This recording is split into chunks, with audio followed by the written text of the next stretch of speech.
guys, and welcome back to my channel. Thank you again for popping by. If you have read the title of this video, then you're going to know that it's all about Marco's sleep and how I plan to sleep train him and what I plan to do. So if you follow me on Instagram, you are going to know already that Marco is the most dreadful sleeper. And if you don't follow me already, I will leave the handle to my Instagram somewhere on this screen. So make sure you head over there and follow, because I update there more regularly than here over on YouTube. And while you're over here, please subscribe to my channel as well, as I would love for you to follow my sleep training diary. My first two children, Lorenzo and Nico, never had any issues with them sleeping at all. They've actually been really good, thankfully, have been so amazing at sleeping. Even when they were teething, like, I don't really remember ever feeling so exhausted. I don't know if that's just because I had the two, I'm not sure, but I never really felt like this. This is the only time in my life that I have felt completely and utterly drained. I feel like I am clinically exhausted, if there is even a thing. I just have no more in me, and Marco is just sucking everything out of me. So a little bit of background into Marco. He has never really slept that great. He was born with a condition called talipes, which means that he has to wear a brace at night time, and it's a big heavy metal bar with some chunky boots, so obviously they're not going to be the most comfortable. We have tried and tested this theory a few times and it really makes no difference. So I've taken off his boots and bar for a few nights, and his sleep habits are still the same. He still wakes up very regularly. So I don't think that the talipes and the treatment really has an effect on how he sleeps, because even without the bars at night time, he just still doesn't sleep. So on an average night, Marco, he will fall asleep with me and Dan downstairs at about 9:30. By that time, Dan and I are so tired that we end up just taking Marco up to his bed and then we go to bed. So we don't get an evening anymore, which is not very good. When you're a married couple, you know, you want to have that time, and you need to have that time. I think when you have children, you need to make that time for the two of you. And even that's not happening. So after we've then taken Marco up to bed, he'll probably do a stint for about an hour and a half before he wakes up. Now that is his longest sleep. So from when we take him up, say 9:30, 10 o'clock, he'll do an hour and a half. And then usually from about 11ish is when it all kicks off. So 11ish, he will wake up crying, will want some milk. So I'll give him a bottle of milk. He'll go back to sleep again. Half an hour later, he'll wake again to finish off the bottle. And this continues throughout the night. So every 30 to 45 minutes, he's waking and wanting milk. The only time we can ever get him back to sleep again is if we give him milk. If I cuddle him or rock him or sit with him, he doesn't go back to sleep. The only time he ever shuts his eyes again is when he has a bottle. This goes on all the way through till about 5 o'clock in the morning, and then he will wake up. Or sometimes if he sleeps in, he'll sleep till about 6:30, so he'll have from about 5 till 6:30, and that is it. That is every night, every single night. So I've cut down his naps in the daytime, so I don't let him sleep past 1 o'clock in the afternoon. I've also cut his naps down to an hour. Obviously, if he falls asleep in the car on the school run, there's nothing much I can do about that, but I will always wake him up when I get home. And then I end up with a really grumpy Marco because he's tired, because he hasn't slept the night before. Yeah, we're just in this one massive circle of just exhaustion. It's just whatever we do, it just doesn't seem to work. And I kind of am at my wit's end now, because I have nothing left in me, to the point where it's just making me really unhappy. Like the last few weeks, I'd been in a really bad place. I was so tired, I was so unhappy with me and how I was dealing with things. So I decided to change my eating habits, and since then I have felt like I've dealt with stuff a lot better. I have coped better, I think, and I just genuinely feel a lot better. I decided that I wanted to crack this whole sleeping or bad sleeping or not sleeping habits, because I shouldn't have to put up with that, and neither should Marco. He's 2 years old, he shouldn't need a bottle to soothe him back to sleep, and also he should be getting more sleep. I just feel really bad for him because he is so miserable and grumpy in the daytime, and I don't want him to be like that, because when he has his good moments, he is hilarious and he's really happy and he's really funny, and I just want him to be like that all the time. But because he's so tired, it almost just takes over. So I just thought enough was enough. I cannot deal with this any longer. I said to Dan, we need to move Francesco's cot into the boys' room or into the spare room, and give Marco his own room until he is better at sleeping, because that was the thing. When Marco was waking, he was also waking Francesco, so then I had to deal with both of them, which was really, really hard, because I was juggling one, getting them down, and then the minute I put them down, Marco would cry, and then he'd wake up again, and I was just back and forth for ages. So really, I was getting pretty much zero sleep in the nighttime. If I was closing my eyes for about 10-15 minutes, and that's just not enough, and you can't live on that, especially when you've got children at home to look after, you know, a house to run, a husband to keep happy. It's just, you just can't live like that. So I decided that I wanted to start sleep training Marco. I wasn't quite sure how I wanted to do it, but I just knew that something needed to be done and I needed to change it. So what I decided to do, hello, you okay? Come and sit with mummy.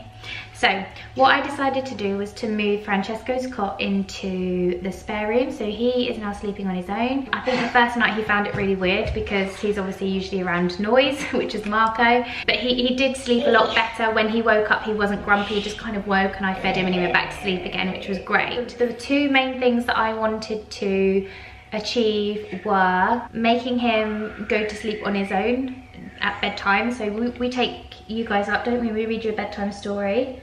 And then you just fall asleep, don't you? In your own bed? Yeah. Yeah, because you're a good boy. Yeah. Marco, obviously, as I said earlier, he falls asleep downstairs with us. So I wanted to take him up as well, also read him a bedtime story, and then just let him fall asleep off his own back. The next thing that I wanted to achieve out of this is that when he wakes in the night, to settle himself back off to sleep again without having any milk, which I know is going to be really so hard, but it has to be done. So I'll let you know how it went on the first night. It wasn't as bad as I thought it was going to be. I expected it to be so much worse than what it was.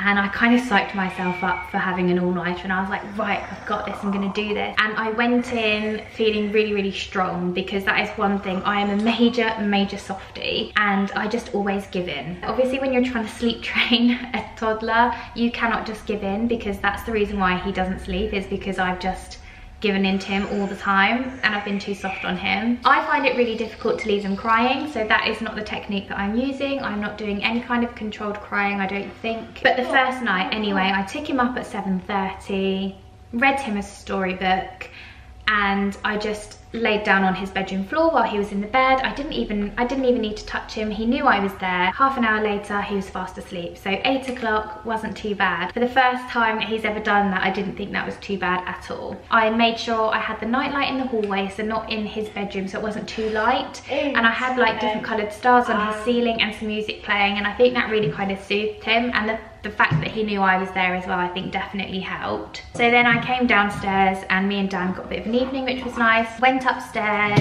What time did we go up? I want to say we went up at about 10 o'clock, and they stayed asleep, and then it was at 11:45 Marco woke up crying, wanting milk. So what I did before, because I would always take milk up with me because I knew that he'd want it, and then that way I could just quickly give it to him and then he'd go back to sleep again. So I didn't take any milk upstairs into his bedroom because I knew that I would give in, because I would just break and I'd just want sleep, and I'd be like, right, have a bottle.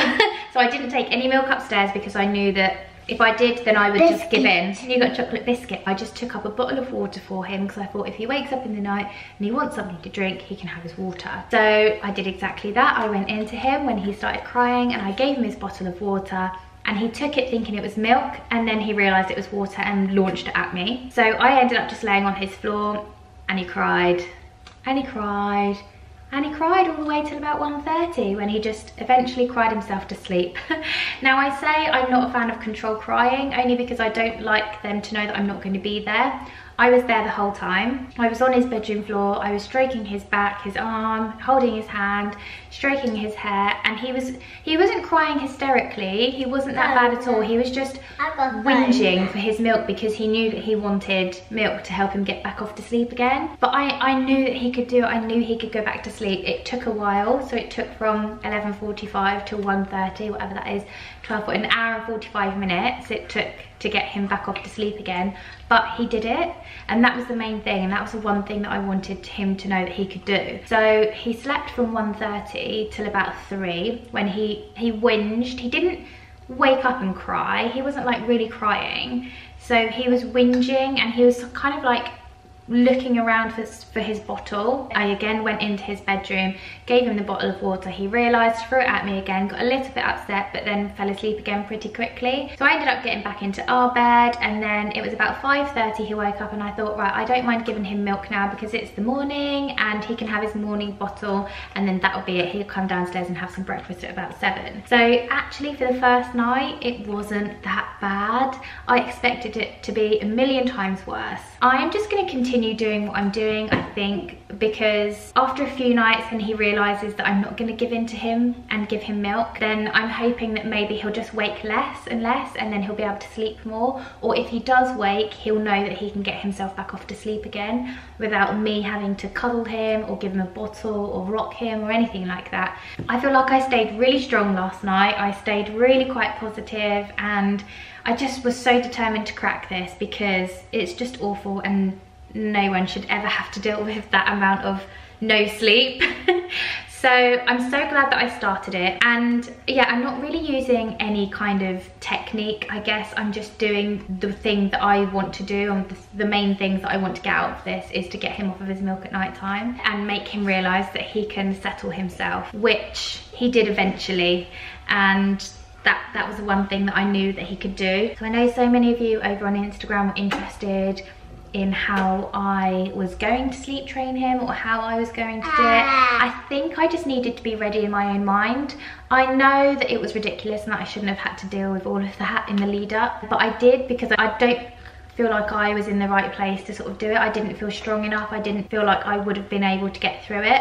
But now I'm feeling so much better in myself. I feel like I'm coping so much better that I knew that I was strong enough to do it. And I know it probably sounds really dramatic and really, really over the top, but I just wasn't in the right place, and I knew that I wasn't going to be strong enough to actually follow through with it.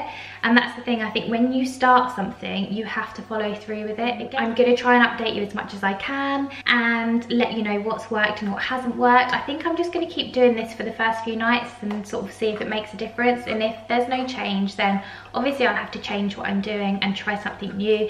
That's the thing, you just don't know until you try it, do you? I guess it's all trial and error. All babies are different, all toddlers are different. So anyway, that's what I have decided to do, and that's the way I've decided to go with the whole sleep training thing. I will keep you as updated as I can. I know so many of you have messaged me on Instagram asking what I am planning on doing and how it went, so I just thought if I make a video about it, then it's all in one place, and if anybody wants to revert back to it, then it's there, isn't it? Oh, you've come back. Oh, I'm glad you've come back. Oh, yeah, anyway, I hope you enjoyed this video, guys. If you did, give me a thumbs up, and please remember to subscribe while you're over here. Please subscribe. Good. Good boy. I look forward to seeing you in my next video. See you in my video. Bye. Bye, guys. Bye, Poo-Poo. You just called the whole Poo-Poo. Yeah. Why is that so funny? You're so cute. Bye, guys. Bye, Poo-Poo.